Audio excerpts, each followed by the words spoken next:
out of that. Just give me 1 second. The recording is almost getting activated here. Great.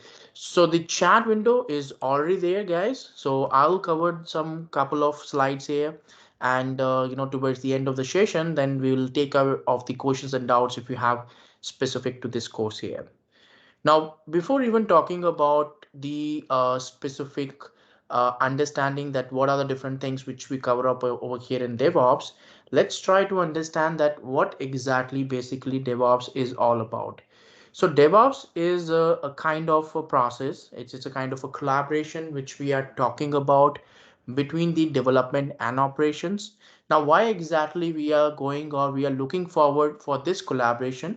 Because in the legacy architecture, in the legacy IT, the development and the operation teams, these two different teams were basically working in total isolation. If developer is doing some kind of activities, so the operations teams were not having any kind of idea behind that.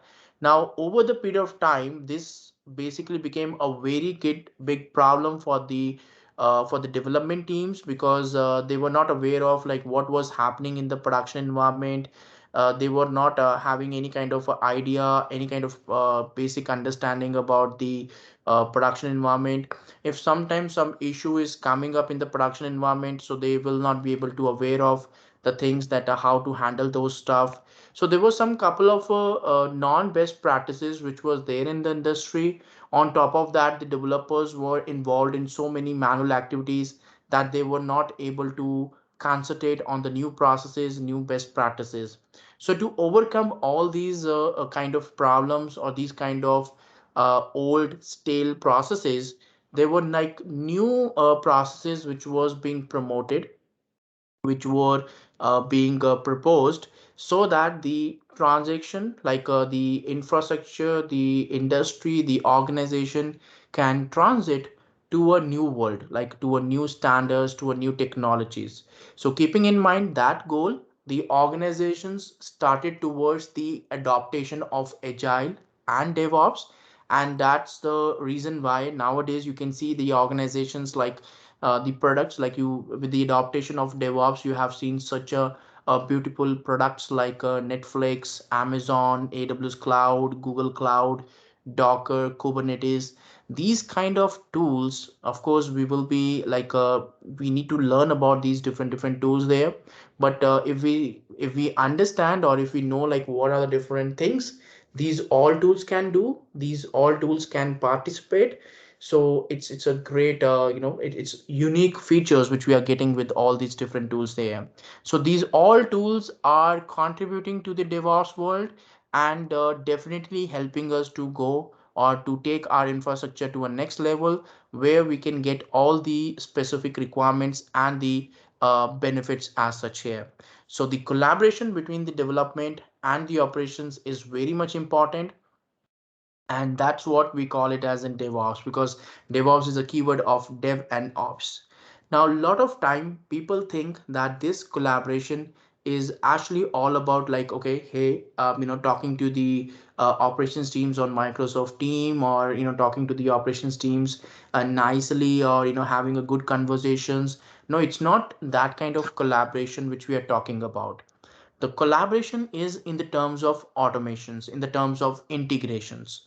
A classic example is in the legacy architecture.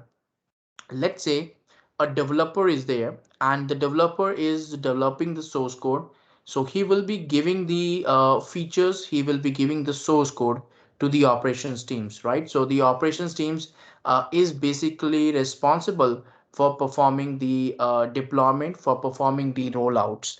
So now if there is any kind of issues which the operations teams is facing, like the operations teams is getting, so definitely in that case, this operations team is going to put up a blame on the developers. I have myself seen that a lot of times the operations teams simply go and blame the people that the code issue is there, the source code is not working as expected. So these kind of a blame game is one of the reason why people are getting issues while working with DevOps. Now, how to get rid of that? In order to get rid of this, the the organizations are promoting to go for the DevOps, like so that we can have an integration. Why to do a manual deploys when we can automate it? If you have any automation in place, definitely you cannot put up a blame on that, because automation, if you have created the automation in a perfect sense, so definitely it's going to rule out any scope of errors, any scope of issues. So when you have the automation in place, definitely people are going to trust that a lot. So this is kind of collaboration which we are promoting in DevOps. A lot of time people think that it's just about talking to the operations teams, and because if you're just going to talk to the operations teams, you're not going to get anything as such. So that conversation and healthy conversation is always recommended, but at the same time the collaboration is more on from the perspective, from the integration perspective, that how a couple of tools we can bring in our tool stack, we can bring into our system, and using these tools we can achieve or we can attain some kind of collaboration. So that's a collaboration which we are talking about. And of course, towards the end of this PPT, I will also talk about that what are the different tool chains which is responsible for achieving this integration. So the developers, the QA professionals, the operations teams, they all kind of come together, come along with each other, and try to have the integrations in such a way. Like, for example, what is the contribution of a QA professionals? So the QA professionals would be coming up in this integrations, would be coming up or interested in DevOps just to provide a test automation. Like, for example, we wanted to perform the testing automation, so we can bring those people, we can have those teams integrated, and we can have the CI/CD pipelines automated so that we can have the test cases also integrated there. So the more and more people are coming up in this collaboration, we are achieving the full or the total end-to-end automation over here in this case. So developers, the development team, the testing team, the operations teams, these all are going to contribute as a single bundle, as a single entity and a combination here. Now, when we talk about DevOps, like, this is what I was trying to explain over here in the previous slide, that it continuously helps us to improve the collaboration and the productivity, and how we are going to achieve it by having a healthy communication, by automating the workflows, by having the automations as the infrastructure. For instance, if you all knows, like, if we wanted to create an infrastructure, we have to depend on a Linux team. Like, we have to send a request to the Linux team. The Linux team will take some time, will process it, will perform the different implementations, and after some time the Linux team will be giving us the infrastructure back. Now, in these kind of operations or in these kind of tasks, it used to take like couple of weeks, even couple of months also. But under the DevOps, we are saying that why to wait that kind of time duration when we can have a proper integration. We can talk to the operations team that yes, here we are looking forward from some integration. We will not be raising request with you. Give us some kind of self like a self portal where we can go. We can create the infrastructure. AWS is a classic example of that, and that kind of integration can help you, that kind of infrastructure automation can help you to get the things done in faster pace. So that's the idea behind the DevOps, that we wanted to whatever the automation we have, that's great, but we wanted to go to the next level, so that with the help of these benefits we can get along and we can get the desired output here. So DevOps is just a keyword for dev and ops, and it talks about the integrations and the collaborations altogether. And if we talk about the primary goal, the only reason why we are looking forward for this collaboration is to increase the overall quality of the product. So that's the ultimate goal here. Now, so what is the reason why the organization are adopting the DevOps? One, reason I have talked about, that they wanted to have this kind of, conflicts between the dev and ops. The over dependency of the ops can be reduced with the help of this DevOps processes. So that's one of the primary reason, but there are like a lot of other reasons also which is available over here, which contributes that how to perform this activity. For example, the first one is that it actually provides the shorter development cycles. Now, one of the biggest problem which the organizations were facing in the waterfall model and the old architectures, that they were following the longer they were following the old, like a very heavy duty like cycles, release cycles there. But when we talk about the DevOps. So we are talking about that how these can be implemented, these can be integrated with the shorter development cycles. Also, it has reduced the deployment failures. Now, because earlier we discussed that the operations teams were performing the activities, the tasks quite manually. So over the period of time, it actually got changed. Now people are looking forward for the automation.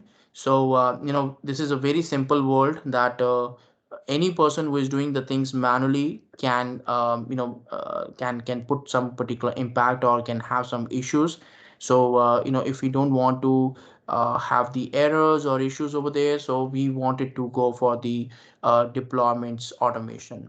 Certain tools like Ansible, Docker, Kubernetes, they are perfect tools which is available in DevOps world, which can give you such a level of automation on the deployment perspective, and even the rollbacks also automated.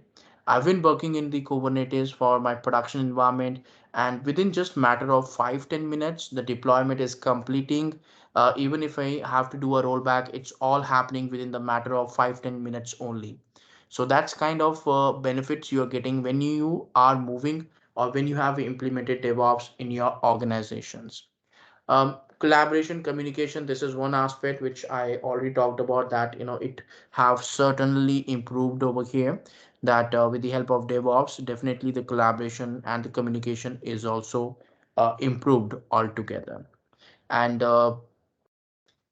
the last point, like I will come to the second last point there, but the last point about the cost and IT count, I guess this is something which is very basic benefit of automation, that whatever level of automation you do, whether it's a DevOps or any simple automation, the IT count or the cost, the overall infrastructure cost and the professionals cost, these all things eventually would be reduced because of the automation in place. So that's the reason why you can like when you go for the DevOps, there are certain automations which you are doing in place, and that can lead to certain reduction in the IT count also. Now this is like not something which every organization does. I mean, some organizations do not have the policies to just like that reduce the professionals. They may ask them to move on. For example, some of you may be available over here as a manual testers. Now, one of the reason that the manual testing is being stopped, because people are moving towards the automations, like the automation testing and all. This actually happened in my organization also, that a lot of manual professionals were asked not to leave the organization, but actually get to moved on to different roles. Like some of them became product owners, some of them became the particular software, like the test automation engineer, and some of them moved on in some different projects, and some of them moved out of the organization also. So that's a natural process which which happened over the period of time. Any automation when it comes, it definitely puts some impact on the overall project. And sometimes due to that automation, some people's profiles, some people's job is also at risk on that particular aspect. So that's a normal impact which is there due to the automation, and DevOps is also putting up the similar impact. Increased efficiencies. Ultimately, when we say that we have the build automations, we have the CI/CD pipelines, they all contributes to the improved in the efficiency of developer. There is a separate slide in which I will be talking about that stuff, that how this efficiency is is being improved. So I will be definitely talking about that stuff to give essence or give a particular understanding about that here. So these are the some of the reasons that why we actually need DevOps to be implemented, to be integrated into your organization. Now here is the history. Now history is very important. to understand that how exactly this DevOps got popular. Now, I started my career like 10, 11 years back, and at that time, we were not having any particular keywords about DevOps. There were no job profiles about DevOps, not only in India, but even in the globe, because I worked in an international organization, and no one was actually talking about DevOps. So it was very new topic. Very few people were aware of that, and it just happened in the last 1 decade or in last 5 years. The popularity of DevOps comes in the picture, but it's not like this tool is around 2012, 2013. No, it's not like that. This tool or this particular process was being discussed, was promoted even couple of years before that also. So around 2007, when the because Agile is actually something which came in the industry in around 2001, in year 2001 there. In that case, people were already using Agile, but Agile, when they were using, they were not getting that kind of benefits. So there were some couple of professionals like Patrick DeBiosis, the Andrew. So they all came in. They all promoted that they wanted to go along. They wanted to achieve some enhancements to the existing processes, because clearly Agile alone was not giving them that kind of performance. So what they did is that they went on and they find it out that yes, we wanted to go for some new processes, some new automations, and that's a particular stuff they implemented, that yes, let's go for a new process called DevOps. And from there they started discussion about that. A lot of tools were being launched at that time: Chef, Puppet, Jenkins. These tools were there in 2009, 2010. So they also promoted the DevOps introduction. But the actual popularity of DevOps came in after 2013 and 14, when the tools like Docker, Kubernetes, Ansible. So these were the popular tools after 2013 or 14, which came in the industry, and they basically provided or contributed to the popularity of DevOps. And nowadays, I think almost everyone is aware of DevOps. All the organizations, irrespective of the sector, whether it's a financial, it's a banking sector, everyone is looking forward for the DevOps integration. You guys have already aware of the DevOps, like a basic stuff about DevOps. So this is the impact which DevOps has put up in the market at this moment of time. So it's considered as one of the important profiles nowadays. Very few professionals are available in the industry for DevOps, because it's a new process. Still, it's a new, like a process. Organization are still struggling to implement DevOps. So there are a lot of plenty of opportunities which is available from the DevOps perspective. Industry is not a limit for DevOps. I have seen the particular DevOps in banking, insurance, and healthcare. I did not got an opportunity to work in the inventory management and hospitality, but pretty much wherever you see that the software development is happening or the software is maintained, so DevOps naturally is going to come up over there, because it's only being used to make your life easy, like to make your overall software development life cycle easy over here in this one. So that's the reason why the DevOps is something which is promoted, which is being used here. So irrespective of the sectors, it's providing it's being implementing and giving the functionalities across different sectors as such here. Now, when we talk about the DevOps, there is actually a CAMS model which is being promoted for the implementation of DevOps. Now, what exactly this CAMS model is proposing? It's proposing four components, four values. For example, I'm working as a DevOps engineer. Any one of you are going to work as a DevOps engineer. So when you're going to work as a DevOps engineer, so you have to follow four different values over here. The very first one is culture. Now, this is also a model which is being used. So if you wanted to go towards a DevOps journey, so these values you have to fulfill. These four values you have to consider. The first one is culture. Normally, people or organization have an assumption that, let's say I have implemented a job, AWS, I have implemented Azure, I have implemented Docker, Kubernetes. So it also means that my automation, my implementation is done. So this is a standard myth which is available there, that tools is the important thing here, and they forget about the the distance which is being provided. Now whenever these kind of new processes comes in, like I was explaining you that due to DevOps there is a huge risk on some old profiles. Some professionals job is also at risk because it provides us the automation. So definitely there will be a resistance from the team, from the people, to not implement DevOps, right? And I have also personally faced this issue that my senior professionals, in fact the people at architect levels, were not trying to were not comfortable with DevOps. They were taking a lot of time in order to migrate it, but things happen. We got a push from the business, from the from the overall management, and ultimately they also came in line over there. But I'm still struggling with those people because they are not aware of the complete standards about the DevOps, what is DevOps and all. So I have to put up a lot of efforts in order to derive the standards for them, in order to explain them the benefits. But unless and until it comes from inside them, it's very hard to adopt those things. So culture is one of the important thing which you should be considering initially.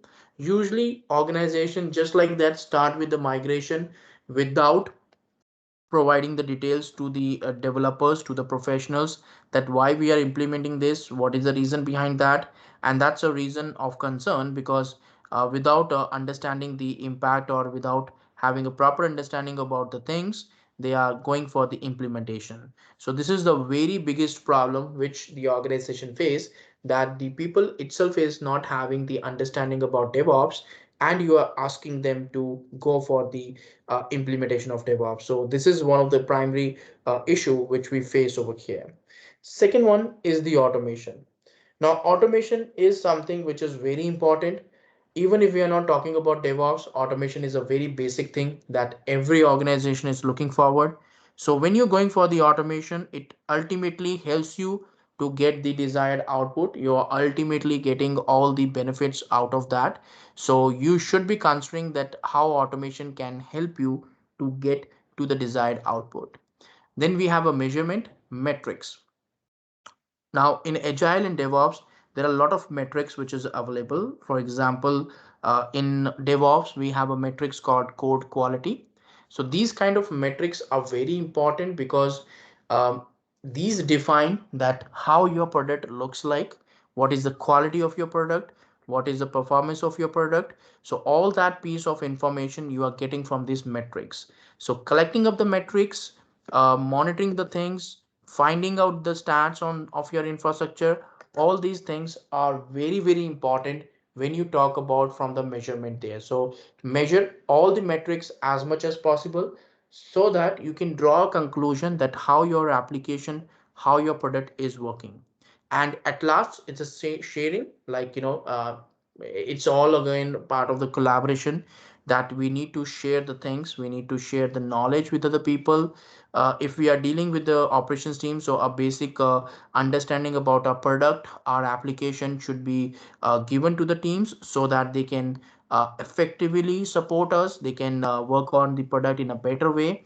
And in case of failure, they don't simply raise their hand. They should also be contributing to the troubleshooting and help us to fix the things up there. So these are all the different values and the measures which we need to consider, because ultimately in the end we are going to get all the benefits out of that from this different models as such.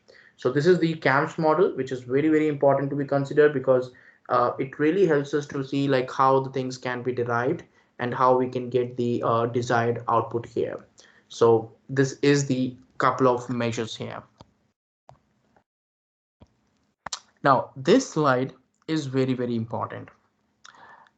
This slide or this diagram gives you a confirmation, or gives you a reason that by the organizations moved on with the agile and DevOps world.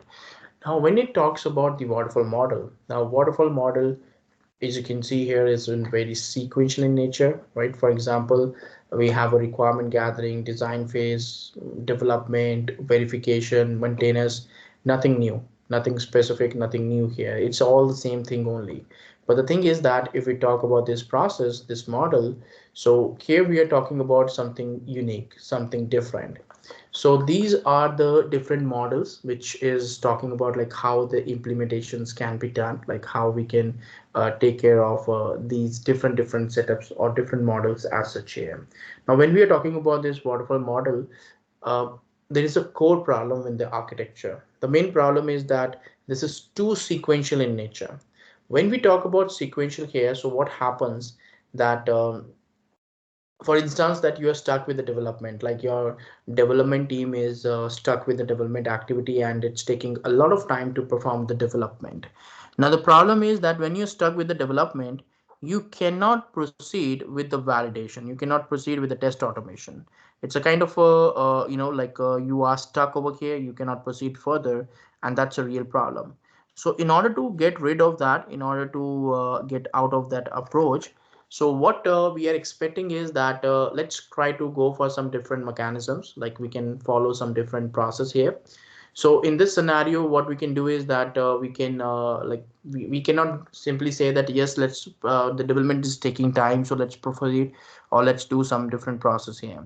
So waterfall model is too sequential in nature, and when I used to work in the waterfall model, so we were having a release cycle of 3 months, like a 4 months or 3 months time duration there, and that was the something which was taking a lot of time. So 3 months of time duration of a release cycle, it's too lengthy for a customer, for a client. And nowadays, even if you have a product, there is always a competition to that product. Now, there are so many automations, so many innovations, so many products available there. Even if we talk about social media, we have like three four the competitions available there, competitors available there. If we talk about clouds, a good ones, a popular cloud competitors are also available there. So the business is very difficult nowadays because we have so much competition. And in that duration of time, if you're just giving the features, if you are fixing the things after 3 months, after 4 months, you can understand that how difficult it is for your customers to stick around. So that's the reason why this waterfall model is something which is considered legacy now, because organizations are looking forward at how they can go for the modern process, how they can go for a better process, so that they don't come along and they don't face any kind of issues or problems like this. So that's why there are some processes like requirement gathering, design phase, implementation, verification, and maintenance as such there. So that's a process, that's some mechanism which is being followed by the organizations to understand that how these waterfall models are really helping them to get to the point and get the desired output.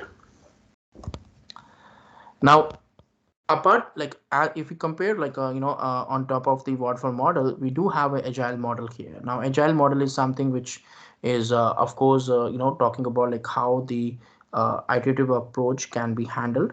So when we talk about the agile model, so it's just nothing but the iterative approach over here.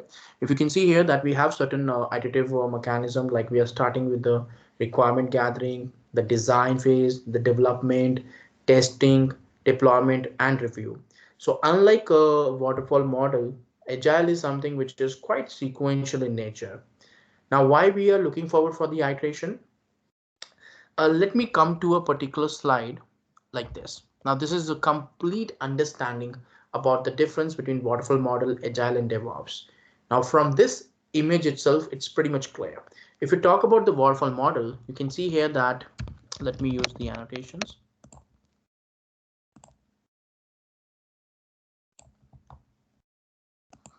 If you see the waterfall model here, you have a design phase and you have a test and deploy.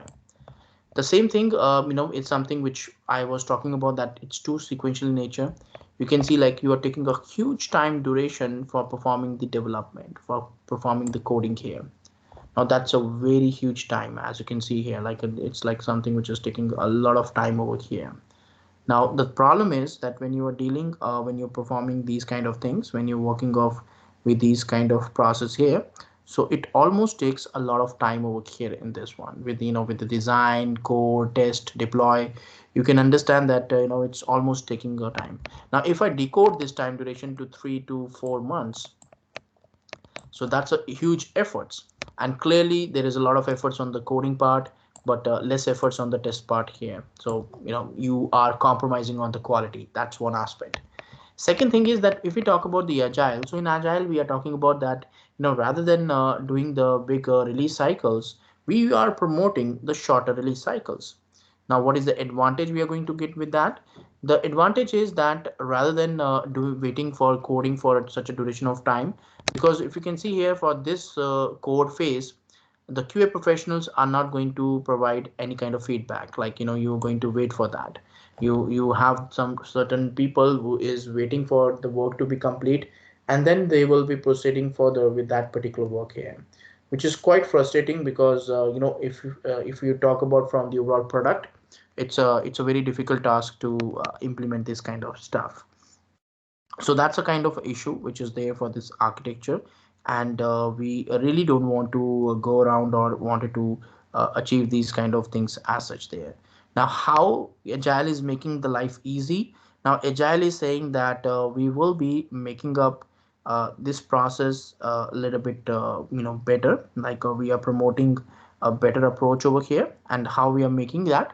So we are saying that we will be giving you a design phase and deploy, make it static, but the code and test will be done into iterations rather than having a one big chunk of task. Now you have small iterations, bits and pieces of iterations, and they are all being happening over here. The advantage is that with this one, with this approach, you're not going to wait for the feedback till the complete development is done. Once the development is done, you're giving a small some couple of features to the QA professional to test it. They are like testing it, they are validating it, and then again you're picking up some a little bit more features, again those are getting validated, and this cycle is keep on going there. And rather than waiting for 3 months or 4 months of time duration, this all is happening like in such a less duration of time as such here. Now where is the problem? Like why, like if this agile is like giving such a better performance and such a better efficiency to us, so why people moved on to DevOps? What is the reason behind that? The reason behind that is very simple. Like because agile alone is not sufficient. It cannot give you all the benefits, all the advantages. So we definitely cannot get everything done. We cannot get the particular things implemented as such with the agile here. Now how we are going to improve it, like how we are going to implement DevOps and make our life easy? From this image itself we can see the proper comparison. Now DevOps is saying that um, because see in agile, this design part is always going to be static. We are not going to worry about that. But even in case of the agile model, the deployment is something which is actually done after after all the features is being developed, which means like you are not delivering frequently to your customers, to your business, and that's not a good thing. So that's why what we are trying to do is that we are looking forward at how we can go, we can implement DevOps, because DevOps is saying that I will give you functionality, I will give you support, that as soon as you are done with the development and verification, you can deliver it also. So this is a summary here. This implementation, this extension to deploy anytime, deployment on demand, release on demand, shorter release cycles.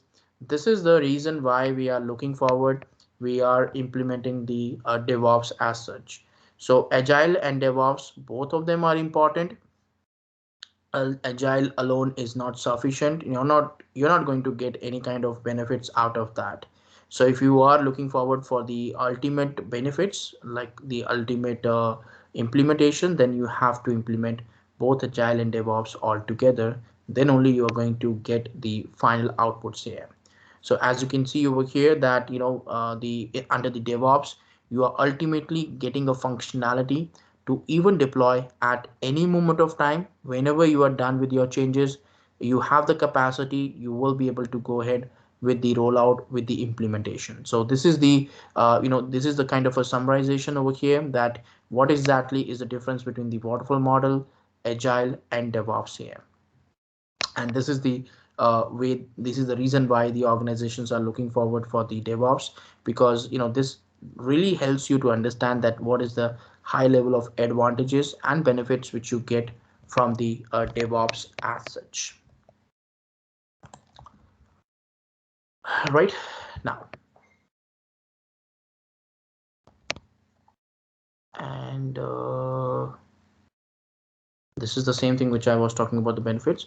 Now let me jump to a slide which is very important for you to talk about the best practices, like about the DevOps best practices. Now I'm saying that you are that you are going for the DevOps implementations, that I'm asking you as an organization that yes, we have to go ahead with the DevOps implementation, like we need to migrate to DevOps. Now the first question which will come up into your mind is that from where I have to start it, like what is the starting point here. Now DevOps does supports does like migrates or provides that we have certain best practices, like we have to talk about certain best practices over here, so that we can understand that from here we need to start, we need to go for the DevOps implementation. So there are some best practices like continuous integration, delivery, deployment, infrastructure as code, microservices, containerization, container orchestration. So these all are the best practices, whole and soul, when I say that I wanted to implement DevOps. So these all are the processes which we need to implement. In some cases, for example, microservices containerization, some organizations is not that much mature, so they will not be able to implement this, they will not be able to have the Docker containers deployed and implemented. So in that case, definitely they will not be able to implement this practice. So it's not something that you have to use all of these. Some of these are like, if you use all of them, it's 100% implementation, idle implementation there. But for every organization is not possible. So whatever the maximum implementations you can do, you can achieve it, that would be great for you to perform that. And that's what we are trying to handle, we are trying to implement here. Now let's talk about these practices one by one, because it's very important to understand all these best practices here. The very first one is continuous integration. Now this is what I was talking about, that made the life easy for a developer. If you can see the numerics over here, you are starting up that as a developer, we are checking up the source code. Like as soon as the developer checks in the source code, the whole process gets initialized. Earlier the developers were doing all the activities manually, but now they are doing this automations in such a way that they don't have to handle the things. They can just simply go and perform the build automations, the particular test automations, and after that they will be able to get the final outputs, they will be able to get the email notifications and all that stuff here. So this really helps us to define that how the the validation of the source code can be done, and how we can get to validate our source code as such here. So this is a very important concept, and something which is being used, which is a great blessing for the developers to take care that how these things can be performed, can be handled up over here.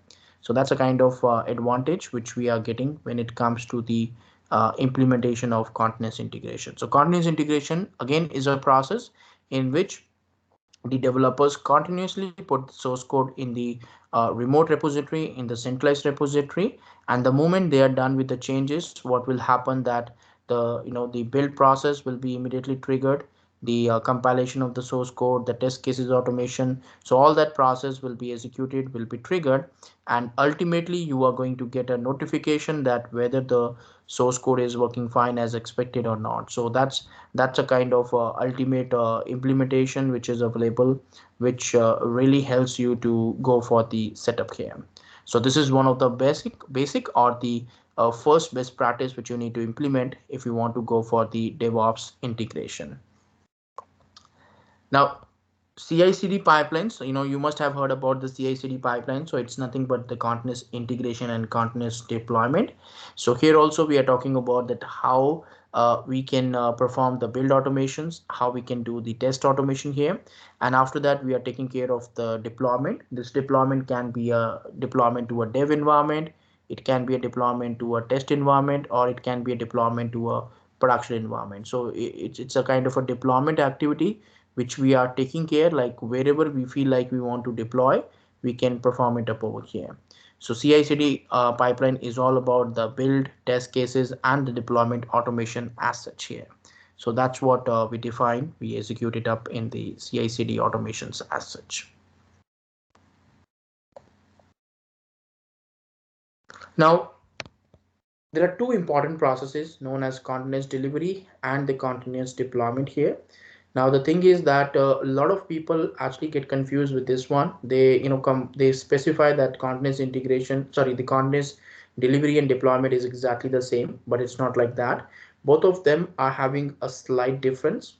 Now, whether you are looking forward for the continuous delivery or a deployment, one thing is common, which is like continuous integration. So there is no change as such over there, right? So it's the same thing. Like continuous integration is something which is still available there. That's something which is a basic available on that part. So whether you're going for the continuous delivery or deployment, continuous integration is a basic stuff which is available there. Now, when you talk about continuous delivery, so in that case, we are doing the test cases, we are going for the deployment, we are taking care of the post-production validation. So all that stuff we are doing. But one thing is there that the deployment to production is something which is manual. Like, that's something which is manual in case of continuous delivery. But the moment you talk about the continuous deployment, it's automated. But what is the difference? Let me give you an example. In my organization, we are following the continuous delivery. We cannot implement continuous deployment because let's say like if we are implementing continuous deployment, so what will happen that once the code is modified, the pipeline will be triggered, the build will be triggered, the test cases will be executed, and after that the deployment will be also triggered there. So we don't want to do that because it's a great impact onto our product, into our application. We don't want to bring in the downtime immediately. So that's why what we are doing is that instead of doing the deployment immediately, we are waiting. We are waiting for some duration of time, some approvals, some manual verifications, and then we are going for the deployment. So that's the process. That's a standard process which we are following, which we are implementing here. Now for this approach, we are following the continuous delivery. My organization is following the continuous delivery, and all the pipelines we have created, that's something which is there as a particular continuous delivery altogether. So depending on the organizations, you will be going like what setup and what implementations you want to do. So you will be going up with that particular approach here. So these are the two modern practices which is available, which really helps us to define like how the deployments can be automated, can be performed over here, and that's the implementations we wanted to consider, we wanted to implement. So these are the two standard processes. Infrastructure as a code, great tool. We have a specific tools available into our course regarding Ansible. So Ansible, using this one, you have the flexibility because earlier the IT professionals were logging to the infrastructure, were logging to the server, and they were managing the resources manually, like a package installations, like a Tomcat Apache installation. So all that stuff they were handling manually. But when this tool comes into the picture, so now we have got this configuration management tool in the place, which actually helps us to manage the configurations automatically so that you don't have to do the things manually. For example, if you have 20-30 servers and you want to install Tomcat on those 20-30 servers, so you can achieve it with the help of the configuration management tool. So it's a perfect tool for the future. A lot of people have started using it as deployment, as a continuous deployment tool also. So I'm using it as a continuous deployment tool also for performing the deployment. So every tool you have some particular different like things, different components which is available as such over here. In this one there are different different scenarios which is available altogether. So we also, because see, from continuous integration perspective, in this course we will be talking about Git, Maven, Jenkins, JUnit test cases. All these processes we will be talking about, we will be understanding there when we will be taking care of that stuff. We will also be talking about, like, specifically from infrastructure as code, we will be talking about the the ones like how we can take care, or how we can learn about the process like Ansible. So Ansible tool is also what we are going to talk about. We are going to understand over here, right? And after that, we also have a microservices. Like in this, we will be talking about Docker tool, where we will be talking about like how we can host, rather than a monolithic application, we can host the microservices, small services onto our Docker containers. So that's also like something which we will be talking about.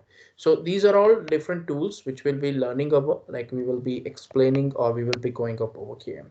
Now, where exactly the microservices are used? Now, microservices is a new architecture. Rather than the DevOps, it's a new architecture which is there from the particular, like from the development perspective here. People love about microservices because they are very small in size, and it's very flexible to host microservices. So they are promoting, they are proceeding with this one, and they are trying to have as many as application migrated to microservices. Now, earlier in the monolithic applications, the developers were facing the trouble, facing the issues to deploy the things. But with the microservices, it's very flexible for them to do the deployments, and they got a great flexibility and efficiency. Now, from the diagram itself, it's pretty much clear. On the left hand side, we have the monolithic architecture, in which we are talking about the the user interface. We're talking about business layer, we're talking about database interlace. But on the right hand side, we actually got the microservices, where we are talking about the small microservices which is available there. And all these microservices are quite interrelated, are quite connected with each other. So these microservices can have its own databases. Like if I stop any one microservices, there will be no impact on the other microservices over here. So this is a kind of advantage which we are getting when we talk about the particular setup, or the service management as such here. It's a new architecture world, and as a DevOps engineer, you don't have much in the microservices, rather than just host or deploy these onto the Docker containers. But it's a more of a work from the development, from the dev team, to work it off and prepare these microservices. But once this microservices is designed, so you have to host this microservices on the Docker containers, and that's what we call it as a containerization process here. So again, the different tools which we talk about in our particular course is like Git, Jenkins, Maven, JUnit, build automations. Then we have the Ansible, even SonarQube, like code scan tools like SonarQube is also available there. Then we have configuration management tool, where we are talking about the Ansible, we are talking about Terraform. So these two tools are available there. From the containerization, microservices, and orchestration tool, we are talking about the Docker, we are talking about the Kubernetes, and ultimately, at last, we have the monitoring tools, in which we are talking about the like Splunk, we are talking about the Nagios. So those tools is what we are talking about over here. And these are the standard DevOps tools which is available there. We are covering these tools into our course just to as give you all guys the perfect tools, the modern tools available there. These are all different tools which is available, and which is quite hot in the market right now, and that's the reason why we are talking about all these different tools as such here, right? So that's the reason why we are looking forward, we are going for that particular implementation. So this is something which is available into our course. Now, as far as the market is considered, it's very hot at this moment of time. There are a lot of organizations which is looking forward for the DevOps adaptation there, and for them, in order to adopt the DevOps, one thing which is very important is the the selection or the hiring a DevOps engineer. And as far as the commercials are concerned, um, you can expect that if there are like 100 developers, for example, we have like 200 developers, and I'm the only DevOps engineer which is available there. So you can expect that there are less professionals, there are less DevOps engineer professionals which is going to be available in the organization. So definitely you are going to get a good amount of packages as such from the teams, from the organizations, and you can work it off there. When demand itself is huge and the supply is less, so you can definitely have a very good negotiation and you can talk about that. So it's all about DevOps. A lot of tools are coming up there, and it's getting mature day by day. Organization is serious about this, and that's the thing which which happens. And this is the real world of DevOps here. So you have all these different things coming up all together, right? So pretty much this is what we have into our DevOps. Now I can take care of the doubts and questions in the chat window, guys.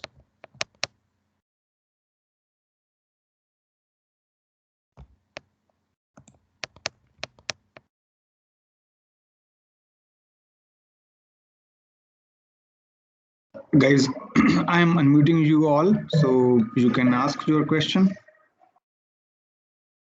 or you can type in the chat window as well.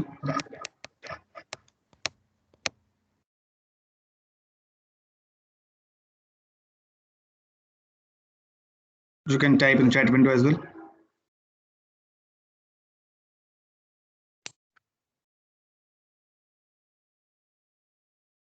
Yeah. You can unmute yourself and you can ask the question. Now everyone is able to unmute yourself.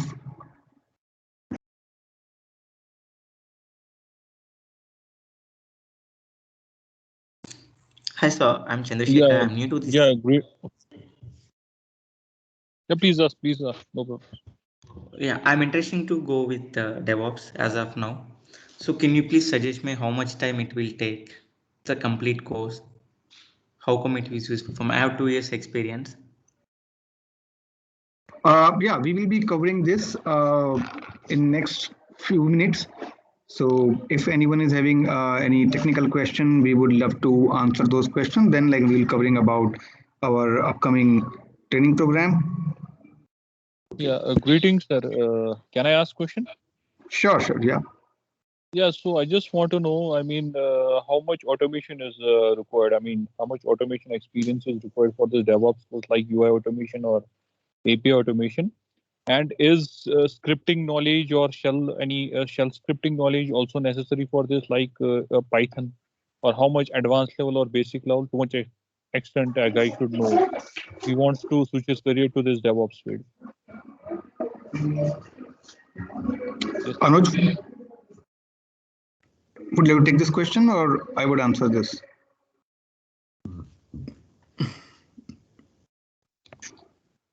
Sorry, I was on mute. So what is happening is that test automation, when I was talking about, so it's not something which is under you as a DevOps role, right? So test automation is definitely, it's going to be done by a different team. Yes, you need understanding, automation understanding for the shell script or Python scripting, or those kind of things. Definitely you need, because that's a approach, that's a automation you needed, because a lot of tools you have to define, a lot of tools we have to implement. So you need the shell scripting understanding.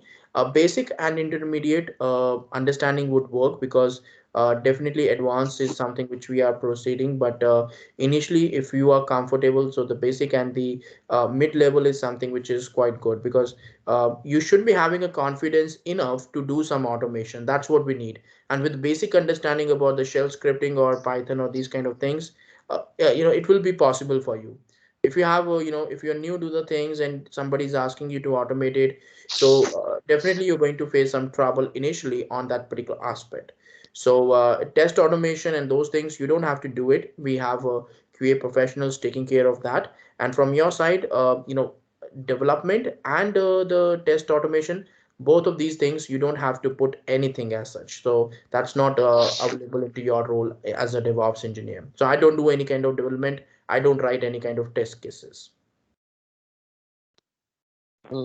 So, I mean, if we are going as a DevOps engineer, our roles and responsibilities mostly will revolve around like doing the deployment and continuous integration, Yes. like that. Doing the And automations. will be requiring some Linux knowledge as well, or it's not required? Definitely, definitely. It's required there. Linux understanding is required because a lot of tools like Kubernetes, Dockers, like they are effectively being installed on the Linux only. So, very few organizations are going for the Windows platform. So, definitely Linux understanding is must. And, the organizations were using Windows machine for the .NET technologies. Even that have changed over the period of time. So, in my organization I have a zero Windows machine, so there are like 50 to 60 application which is deployed, and all of them are onto the like Linux platform. None of them are on Windows platform. So the this course, whatever we are training on, so this will involve Linux also, or we have to do it on our own, like Unix and Linux, all those things. I mean, it will uh, be you will be that covering that that, or that details Yeah, will be so shared by Sachin. Yeah. Kurani, yeah, thanks, Anuj. I can take this question. So basically, guys, like the our workshop that we are starting from this January 22nd. This workshop, as Anuj covered, there are three things required for any successful DevOps engineer. The very first thing is Linux understanding. Second, understanding about the cloud platforms. There are various cloud platforms available: AWS, Azure, Google Cloud, IBM, and so many other vendors are there in the market. And third is understanding about the DevOps tools. So the workshop that we have planned or designed, it's designed in such a way you will be trained on these three concepts. We'll be giving self-paced learning material for learning, understanding Linux in a greater detail. And then we'll be picking up the AWS cloud for all our lab work.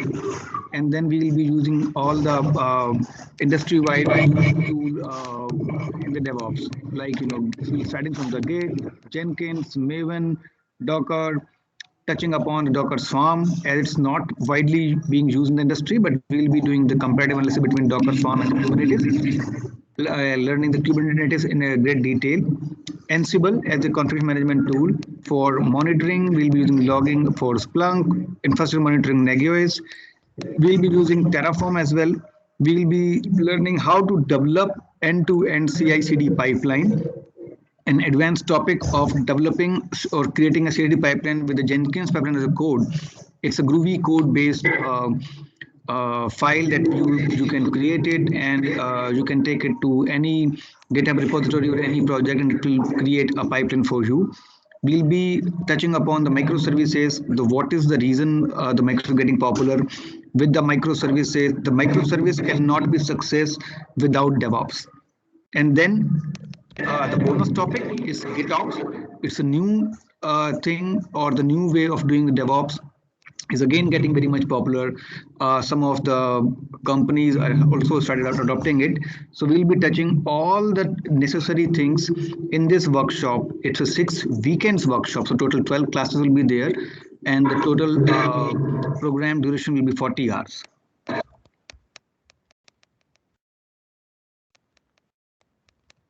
Any questions, guys, on the coverage point of view, for topic point of view?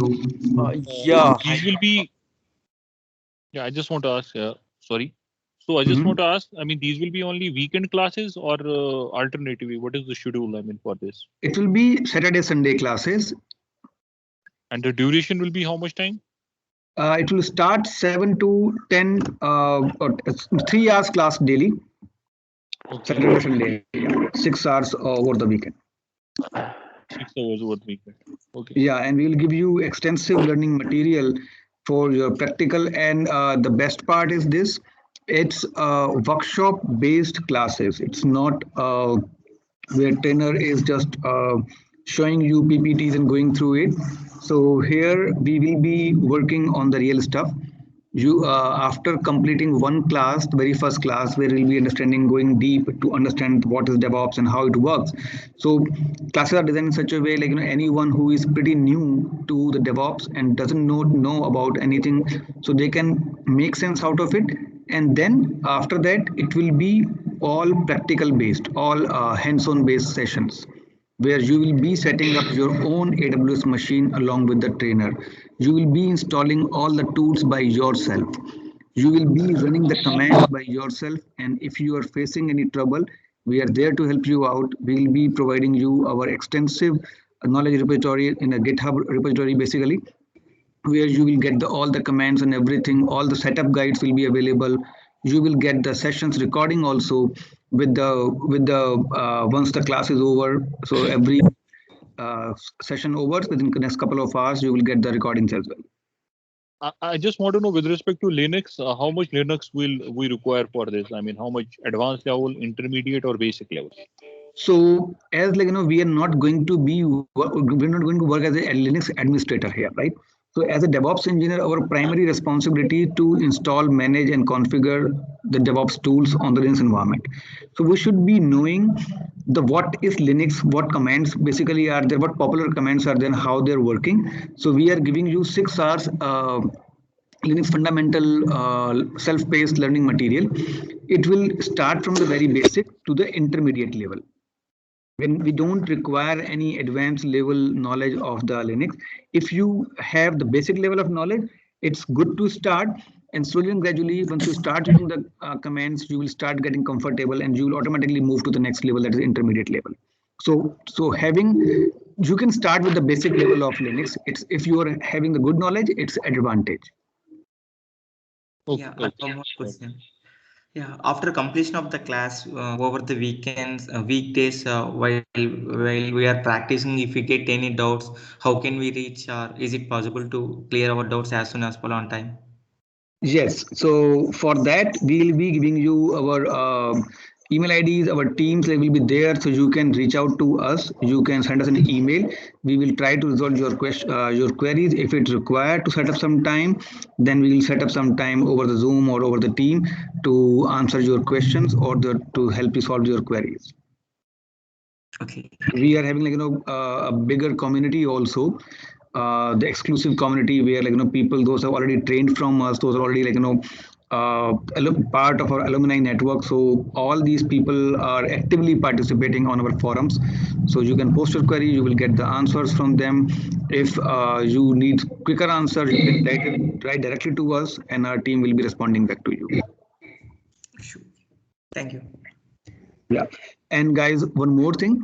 So this program works in a two ways. The very first is the workshop, where in next 6 weeks you will be trained on the DevOps tools. You will be going through live classes, assignments, quizzes, and once the session is over, you will be getting access to Certified DevOps Engineer Professional Certification exam. It's online exam and its validity is 90 days. So during the 90 days, you can attempt the exam. Its cost is $95. That is already bundled in the workshop program itself. So we will be giving you study material or the exam preparation guide also. You can follow those guides and you can appear in the exam. Once you clear the exam, you will get the certificate and the badge that is valid for your lifetime. You can most of the companies around the globe where our certified people are working, employer can anytime come and verify the certificates also. It's very much globally accredited certificate that is approved in most of the companies like Oracle, Accenture, Cognizant, Thames Water. There are so many companies based out in India and outside of India.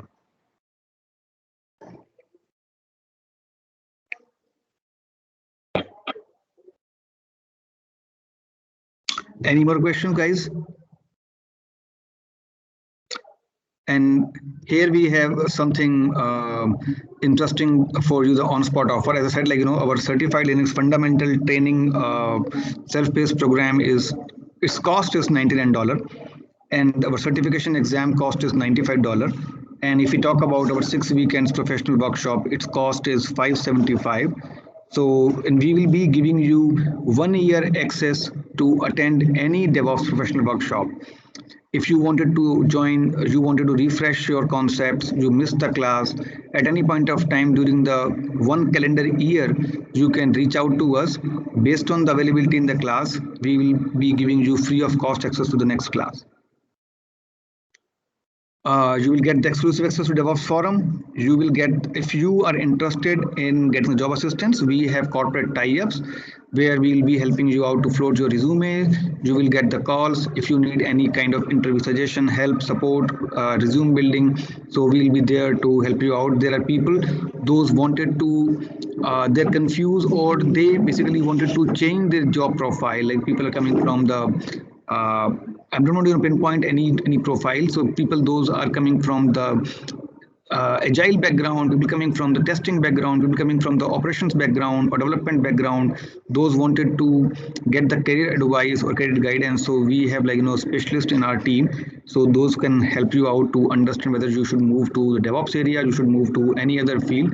So we'll be providing you the one-on-one career guidance. And so if you see the cost of the program after the offer, it's $295. If you book this program today itself, then we'll be giving the spot offer, and you can buy this program at $251 only. And this offer is available only today only. From tomorrow onwards, it will be $295. I have my team with here. So those are interested, feel free to ping us. So my team will help you out in enrollment to answer any question. And guys, I have also shared one event feedback link in this chat window. And I would request each one of you, it will take only a couple of seconds to respond. Please do respond. It will help us to improve our overall delivery, our overall the event content. So we are very open to take your feedbacks. Feel free to share. I have one doubt actually. I need the DevOps professional workshop 6 weekends. So on how much I have to pay? So if you enroll today, you have to pay only $251 For any course, for Linux, for all those things. Yeah, all those. It will be a bundled course. Okay. So you will get all this bundle in $251 only.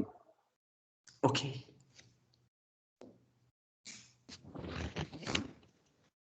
So usually, we encourage people, if those are really interested, to enroll during the webinar event day only. We are giving them a straight 15% discount, and this discount is valid only for the webinar day.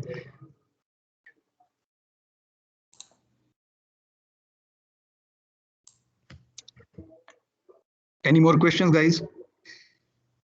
Related to the content, coverage, what all things we are going to cover?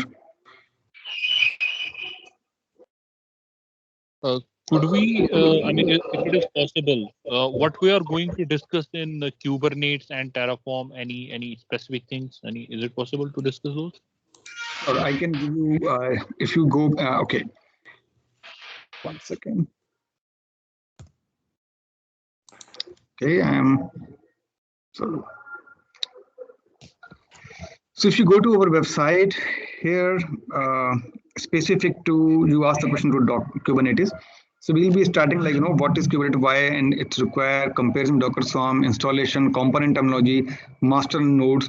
So here, when we are saying pods, replication, services, deployment, you will be able to create your pods, you will be able to configure your pods, you will be able to set the replication factor, you will be able to set up your services. Using the services, you can basically see how your pods can be exposed outside the network, how you can make the deployment again, rolling deployment, how you can scale up, scale down applications. So all those things will be covered, how your application can work in the Kubernetes environment from installation to deployment. Okay, and if I move to the Terraform, so Terraform basically we'll be covering starting from the introduction to configuration management, what does mean by the provisioning, what does mean the infrastructure code, about Terraform, setting up Terraform, understanding the HCL, the HashiCorp configuration language, then basic of Terraform like variable, templates, modules, and commands. Terraform for local. So basically, Terraform is used for local or the on-premises or for the cloud. You can use it anywhere. So we'll be covering for the local as well as for the cloud, and we'll be using primarily the AWS cloud, and we'll be doing some use case implementation for the Google Cloud as well. Oh, thank you, sir. Thank you. Yeah. Sachin, there is one more question on the chat, if you can address. For the manual or automation tester can take this certification program? Yes. So as I said, this program is designed in such a way people those really wanted to change their career path as well, they can take this one. As I said, it will be starting from the introduction to DevOps. So we'll be starting, okay, what is DevOps, how the IT evolution happened, history of DevOps, different teams involved, DevOps definition, DevOps and software development lifecycle, what does mean by Waterfall Model, Agile. So when we are discussing it, we'll be seeing what problem was Waterfall Model was able to solve and what was the problem it is not able to handle. And with the Agile also, we have able to solve certain problems that Waterfall is giving us, and there are certain problems what the Agile is not able to address. For that, we are any new thing or new tool, technology or new framework comes for to solving some problem. So Agile was also not able to solve certain problem. So DevOps came into the picture to solve those problems. So we'll be seeing how DevOps is solving those things. What is the main objective of DevOps? What is prerequisite? What all things in the DevOps continuous testing, integration, continuous release and deployment, continuous configuration management, continuous application monitoring, DevOps toolset. So we are setting up the basic here. What does really mean by the DevOps? DevOps is not a tool. It's a culture. It comes with time. And the second important thing, to implement DevOps, the DevOps advocates certain principles like Agile, implementation of Agile, implementation of Lean, implementation of ITIL processes. So when it says the Lean says remove the waste from the system or introduce the automation. And these tools, the tool that we are seeing, they are helping us to achieve the automation and makes us enable to deliver fast with the great quality of the code. So our product will be available in the market fast with the highest trust and the quality. So definitely the answer is yes. So who's over starting, they will be trained all these things from the beginning to the advanced level.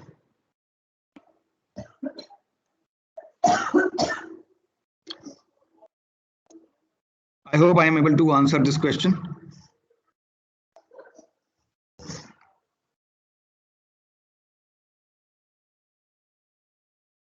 Okay, I am seeing some chat is also coming up. Yeah. And guys, please share your feedback. I have shared a couple of links here. One is this is Office form, MS Office form. It will not take more than a second to submit. And here is our Google review. Feel free to share your feedback. It will really helpful for us. I can see one guy has raised hand. Yes, Datta, you can ask the question.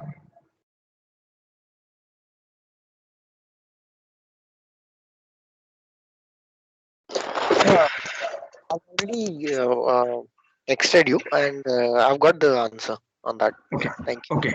Great. Thank you. Okay. Any question, guys, that you are having related to the content, related to the class, related to topic that Anuj has covered today?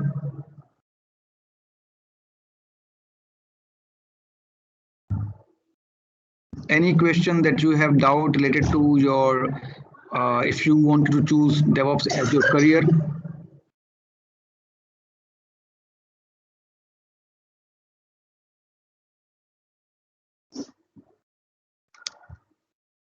Okay. If we all are good, then I would request all of you spend some time and give us Google review. It will not take much time, and if you're interested, you can avail the offer to book your seat.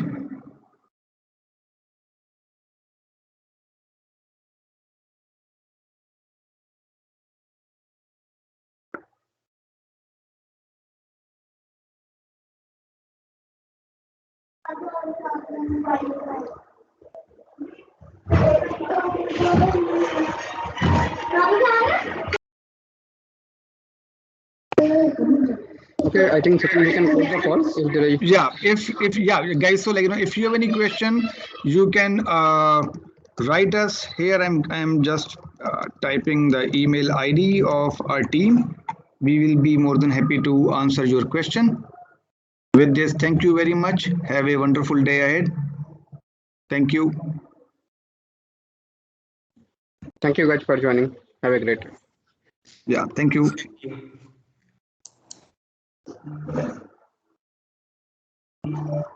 Thank you, everyone.